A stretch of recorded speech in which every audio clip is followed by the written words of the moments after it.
City of Gold is something that treasure hunters have been looking for forever, but never found. But Ben in our movie has a way of finding things. The City of Gold.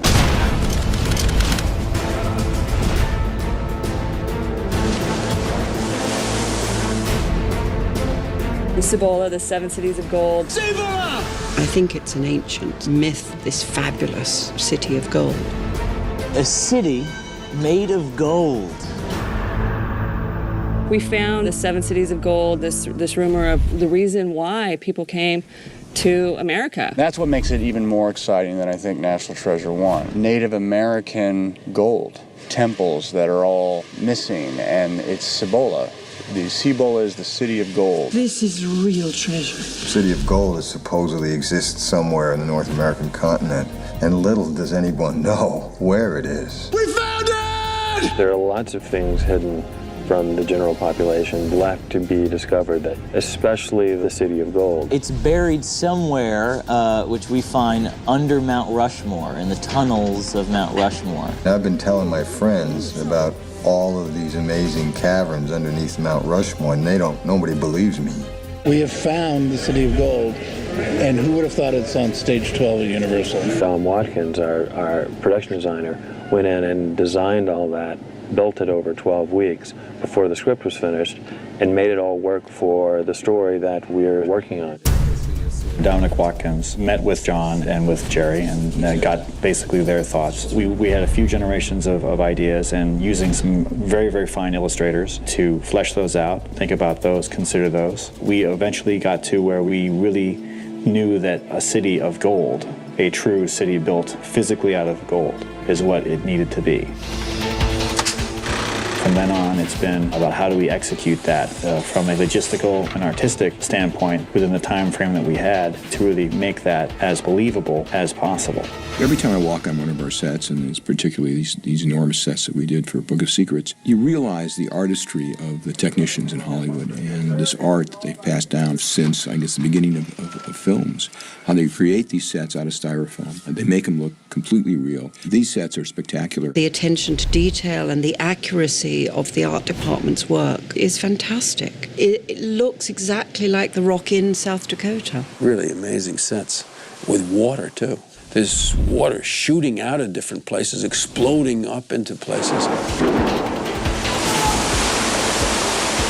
From artist rendering to miniature model to framework to final set, it's not amazing to see it all happen. It's amazing to see it happen so quickly. We were able to build an entire City of Gold in about 8 weeks. The idea of putting rivers and waterfalls on these sets is extraordinary. All to make you both be in awe and at the same time believe you are in a remarkable cave in South Dakota, an undiscovered piece of Native American history that you can believe is there, but you can't believe is that amazing. I've never seen so many relics, so beautifully preserved. We basically started by the reality of the region that we are saying. There is no ancient Olmec civilization centered where Mount Rushmore is. So we had to at least believe a civilization could move to that area, and we had to essentially wing it. And the writers had gone back and found that Mayan and Olmec cultures really were about the right period for what they wanted. Architecturally, it is, of course, perfect for us because we know we have examples of Mayan structures. We know we have Olmec structures that are city-like. That is something that can be imagined in gold. That kind of cemented the objective for us. We used the largest soundstage we could find. It took up more than half of that soundstage. You can imagine the size of some of these Hollywood stages, and this is the biggest, so it was an enormous set. I mean, this is the back of the set. And actually, if you just take a look at what's going on back here with the steel structure right here that supports the platform, and then all the styrofoam that's up above that. It's just a huge amount of styrofoam. And you can see this is a fire hose here and other water hoses going up into the set so water can come out of it. Yeah, I often look at this and I think, holy cow, that's pretty cool. It's huge. I mean, no stage in Hollywood could encompass all of it. So we've got the main set here on stage 12. We've got another stage with another part of the cave. And then the entrance to the cave is actually up at the top of the hill at Universal in an outdoor tank. If you put it all together, it's probably one of the biggest sets ever built. Tom Watkins was given minimum information and told to make maximum sets. We would have to follow his lead. He would say things like, all right, I've built you this little waterfall over here. And then we go, oh, great. And then we go write a little thing that takes place in his waterfall, just to keep all the creativity and the collaboration together. It's one of those sets that we flooded, and that's the reason people couldn't find it, because it was very difficult to find. Once you find it, it starts to flood. These are the pools in the City of Gold, and these essentially were based on some reference we had for sorting gold, that these pools would have been where you would have actually cleaned off and sorted things to sort it all. And the water comes from, this is one of our water sources right here for the city.